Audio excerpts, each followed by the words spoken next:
So welcome back, guys. Let's start with Azure Architect AZ305 course. So previously, in previous video, we discussed about already discussed about Microsoft Cloud Adoption Framework for Azure. Now we have to discuss on Azure Well-Architected Framework, right? So what is this all about?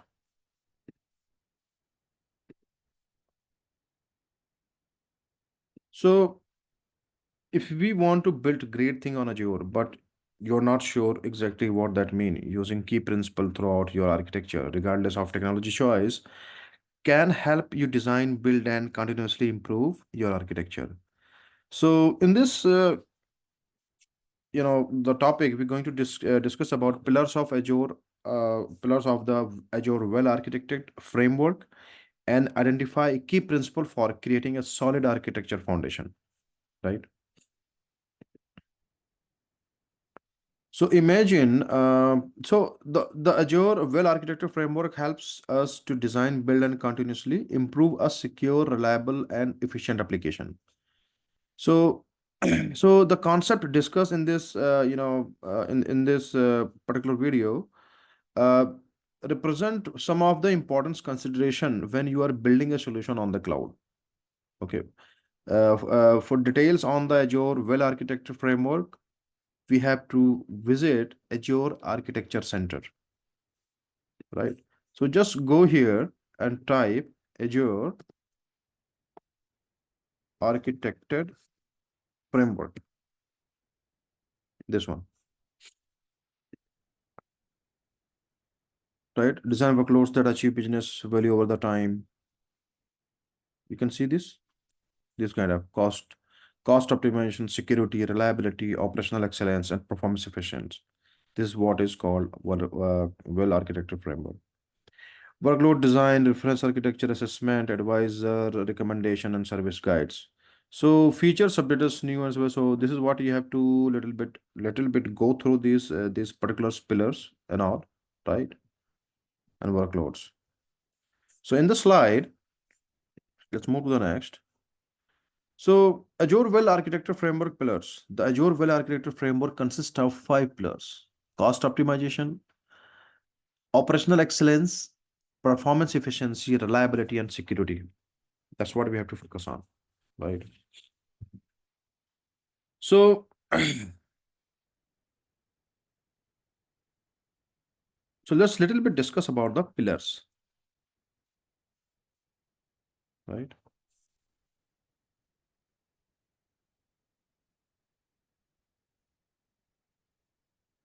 So the first one is the cost optimization. So you want to design your cloud environment so that it's cost efficient for operational and development identity, inefficient and waste in cloud spending, to ensure you are spending money where you can make the greatest use of it: quality, speed, efficiency, and cost.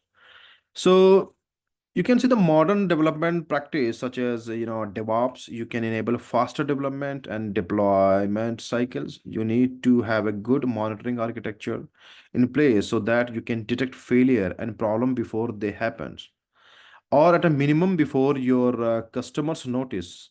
Automation is a key aspect of the pillars to remove variance and errors while increasing operational agility, right?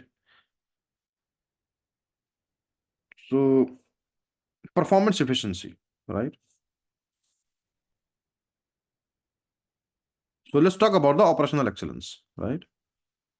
So operational excellence, by taking advantage of modern development practice such as DevOps, that's what I already told. You have to work on then increasing the agility, operational agility, right, to save the cost. So performance efficiency, you can see, for an architecture to perform well and be scalable, it should properly match your resources capacity as per your demand, right? So where you want to put one or where you want to put two. So this is what efficiently you have to work through the Azure well-architecture framework, right? So let me explain a little bit what is this all about, right? So performance efficiency, basically an architecture to perform well and scalable, it should properly match resources capacity to the demand. Traditionally, cloud architecture accomplishes this balance by scaling application dynamically based on activity in the application. Demand for service changes, so it's important for your architecture to be able to adjust to demand, right? Your capacity planning, how you're going to deployment, what tools you're going to select, this kind of information pre-workout you have to do. So by designing your architecture with performance and scalability in mind, you provide a great experience for your customer while being cost efficiency. Reliability comes, every architect's worst fear is having an architecture fail with no way to recover it. A successful environment is designed in a way that anticipates failure at all levels. Part of anticipating failures is designing a system that can recover from failure within the time that your stakeholder and customer requires. Security. Data is the most valuable piece of your organization technical footprint, right? You focus on securing access to your architecture throughout authentication and protecting your application and data from network vulnerabilities. You should also protect the integrity of your data through tools like encryption. So we must think about security throughout the entire life cycle of your applications, from design and implementation to deployment and operations. The cloud provides protection against various threats such as network intrusion and DDoS attack. So, but you still need to build security into your application process and organization culture, right? This one. So, general design principle, this is the four pillar. Basically, we have to enable architecture evolution, use data to make decision, educate and enable, automate, right? So, enable architecture. So, enable architecture evolution, what is that? So, no architecture is static. Allow for the evolution of your architecture by taking advantage of new services, tools, and technology when they are available. Use data to make decision, collect data, analyze it, and use it to make decisions surrounding your architecture, for cost data to performance to use load. Using data on guide, you make that right choice in your environment. Educate and enablement, what is this? Cloud technology, uh, evolves quickly. Educate your development, operation, and business teams to help them make the right decision and build solution to solve business problems. Document and share configuration decision and best practice within your organization. So you have to be a big KT knowledge base documentation kind of things you have to develop. This is what it's all about. Automate for of manual activity reduces operational cost. Automation is very helpful, so never afraid of the ISE codes and all. You have to develop the team so they can able to remove the human errors, minimize the error introduced by the manual steps, and provides consistency between environment, right? So shared responsibility. So moving to the cloud introduces a model of shared responsibility. In this model, your cloud provider manages certain aspects of your applications, leaving you with the remaining responsibility. So what are you going to manage and provider manage, right? On premises, basically you have to manage everything. But IS part, you have to manage data application, runtime, middleware, and OS. Rest is provided the provider or Azure is going to manage it. On the past kind of solutions, you have to manage only data and applications. Rest you will take care by the service provider. Says only you have to data you have to manage. Rest provided managed by the providers, right? So this is what is all about design choice. Next topic is the design choice. So cost optimization and operational excellence. So let me little bit talk about the design choices. So an ideal architecture, you would build the most secure, high performance, highly available, and efficient environment possible. However, as the with everything, there is a trade-off. To build an environment with the highest level of all the pillars, there is a cost. So the cost might be in money, time to deliver, or operation agility. Every organization has different priorities that affect the design choice that are made in each pillar. As you design your architecture, you need to determine which trade-off are acceptable and which are not. So when you are building an Azure architecture, there are many considerations to keep in mind. You want your architecture to be secure, scalable, available, and recoverable. To make that possible, you have to make decision based on cost, organizational, priorities and risk, right? So if you talk about the cost, uh, costing part, right? Cost optimization. What is the cost optimization? Plan and estimate cost, provision with optimization. These kind of the questions comes in your mind. Use monitoring analytics to gain cost insight, maximize efficiency of the cloud spend. And the same way the operational, what is the operational excellence? Design, build, and architectures with the modern practice. Use monitoring analytics to gain operational insight. Use automation to reduce effort and error and test it. Right.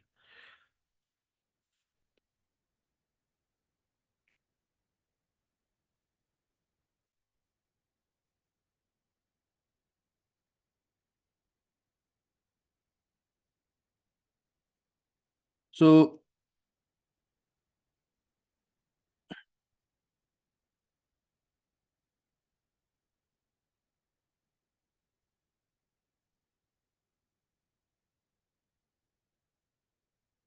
so little bit could talk about the cost optimizations and so your organization has moved off the system to the cloud, but you are now seeing cost increases in areas you did not expect. After some observation, you realize that you are inefficient across the environment and you are still doing manual operation work. So cost optimization is ensuring that the money your organization spend is being used to the maximum effect. So that's what we have to set the quota and all. Cloud services provide computing as a utility. Technologies in the cloud are provided under a several model to be consumed on demand. On demand services offering drive a fundamental changes that directly affects planning, bookkeeping, and organizing. When an organization decided to own infrastructure to buy equipment that goes onto the balance sheet as assets because capital investment was made, accountant categories this transaction as a capital expense that is called capex. Over time, to account for these assets, limited useful lifespan assets and depreciated or amortized. So, cloud services, on the other hand, are categorized as an operational expense that is called OPEX. Because of their consumption model under the scheme, there is no asset to amortize. Instead, OPEX has a direct impact on the net profit, taxable income, and the associated expenses on the balance sheet. So when organizations adopt a cloud platform, it must shift away from capex-oriented budgeting towards OpEx. This moves reflects the shift from owning infrastructure to leasing solutions. Some organizations can drive value just from this new accounting model. For example, a startup company can attract investors by demonstrating a profitable idea at large scale without needing a large investment upfront for purchase infrastructure, right? So this is what you can go with the several principles. So plan an estimated cost for any cloud project, whether it is a development of new application or the migration of an entire data center. It is important to get an estimate of your cost. The estimated involves identifying any current any current resources to move or redevelop, understanding business objective that might affect sizing, selecting the appropriate services for the project, right? So provision and optimizations, basically services that are optimized for a cost for the outset can reduce your work effort in the future, right? So where possible, you want to move from IaaS to PaaS services. PaaS services typically cost less than IaaS. So this is what you have to keep in your mind, and they generally reduce your operational cost as well. So with PaaS services, you don't have to worry about patching and maintaining virtual machines because the cloud provider typically handles those activities. Not all application can be moved to PaaS, but with the cost saving the PaaS services provide it's worth considering, right? So also we have to use monitoring analytics to gain cost insight, right? Maximizing of your cloud spend. So a virtual machine that always 90% idle. Paying for license should in a virtual machine when a license is already owned. Retaining infrequently access data on a storage medium optimized for a frequent access. Manually repeating the build of our non-production environment. So optimize your system at every level, at the network level, ensure that data transfer is efficient and meets the expectation of your customers. Use services to cache data and increase application performance and reduce the transactions load on your data. Storage services. Identify and decommission unused resources. Take advantage of lowest cost data storage tiers to archive frequently accessed data. Right. So this is what is all about. All right.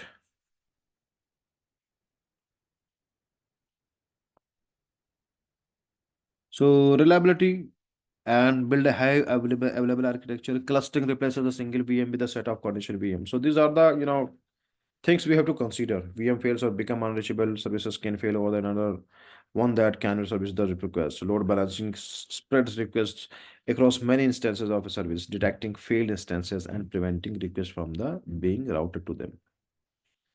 So we have to work on also recovery point, RPO and recovery time objective. So this is where the most important topic, right? RPO and RTO, recovery point objective and recovery time objective, right? So what is this all about?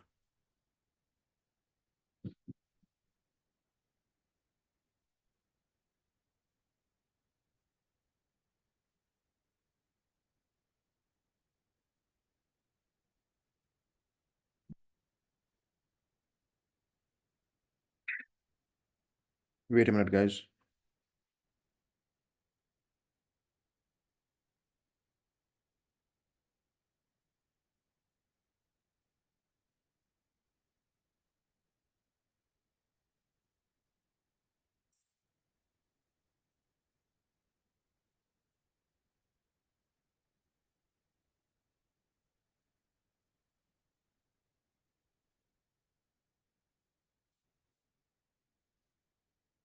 So this is all about, right? So the maximum duration of acceptable data loss is RPO is a measured in unit time, not volume. Example are 30 minutes of data, 4 hours of data, and so on. RPO is about limiting and recovering from data loss, not data theft, right? Same for the RTO, the maximum duration of acceptable downtime, where your specification defines downtime. For example, if the acceptable downtime duration is 8 hours, if there is a disaster, then your RTO is 8 hours. So let's a little bit talk about security. Security is ultimately about protecting the data that your organization uses, stores, and transmit. The data that your organization stores or handle is at that heart of your secureable assets. So your data, your application layer, your VM, the you can say the physical layer, your networking parameters, policies, and access and physical security. So defense in depth, a multi-layered approach to securing your environment increases in security posture, commonly known as the defense in depth. We can break down the layers as follows: data, application, VM, compute, networking, parameter, policies, and access, physical layer, physical security. So common attack. Let's talk about the data layer and all. So security is ultimately about protecting the data that your organization uses, stores, and transmit. Remember this point, right? If I talk about the instance level, the healthcare industry, suppose in Australia, there are a law called the Health Insurance Portability and Accountability for the HIPAA. So finance industry, the payment card industry, the PCCI and DSS, right? So this kind of you are passing the compliance or not. Right? This is what we have to think about it. So common attack, if you discuss about each layer in a data layer, exposing an encryption key or using weak encryption can leave your data vulnerable in authorized other access, right? Application layer, malicious code injection and execution are the hallmark of application layer attack. Common attack include SQL injection and cross-site scripting systems. VM and compute layer, malware is a common method of attacking an environment, which involves executing malicious code to your compromising a system. After malware is present on a system, further attack can occur that lead to credential exposure and lateral movement throughout the environment. Networking layer, taking advantage of unnecessary open ports to the internet, is a common method of attack. Open ports might also include leaving the SSH and RDP protocols open to virtual machines. When these protocols are open, they can allow brute force attack against your system as attacker attempt to gain access. Primary layer DOS attack, the denial of service attack, often happens at this layer. These attacks try to overwhelm network resources, forcing them to go offline or making them incapable of responding or legitimate request. Policy and access layer. So access level kind of access, your AD, your auth, your Kerberos based authentication.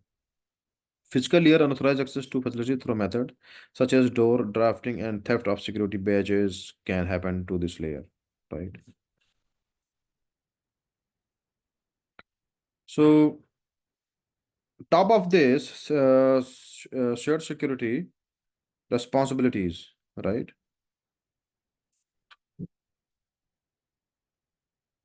The architecture provides the needs of every app of are different. The five pillars of the Azure Well-Architecture Framework are an excellence guidance, cost optimization, operational, and performance efficiency, reliability, and security. This is what we have to think about on this course. Okay.